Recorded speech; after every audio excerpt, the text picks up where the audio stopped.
So with this setup here, I'm gonna have a white backdrop, and I can control my exposure different ways. It's very frontal lighting, very straight on in a sense, so it's gonna really flatten things out. A lot of the times you'll see this in beauty and fashion. The first one, I'm gonna go a little bit on the high side. What I mean by that is a lot of exposure. It's gonna wash out a lot of midtones. It's gonna be bright overall. So when you have something that's mostly all light tones, not a lot of midtones, you can bring back your blacks, but you don't have a lot of darks and shadows. That's really our high key. So you can think of this as a starting point for our high key setup. 1, 2, 3, blink. So that'll be the first one, and then I'm gonna go ahead and dial down my exposure just a little bit so that I get something a little bit more normal. Okay, so we just made some changes here.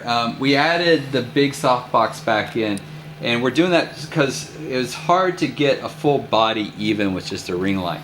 So in this case, this is going to allow us to have more light on the ground, more light on this lower half. And this is going to become the main, and the ring light's going to become more the fill in this case here.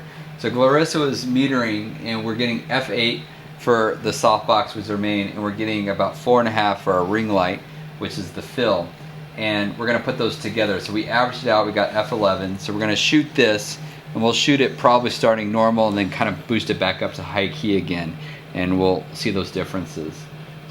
So traditionally, though this actually looks pretty cool in color because he's got these bright, vibrant colors, traditionally high key in color isn't probably the most common way it's used because a lot of times it just looks kind of blown out or exposed in color. So a lot of times what you might be more familiar with high key is if we do something like we make a virtual copy and we look at the same exposure, but with this we go to black and white.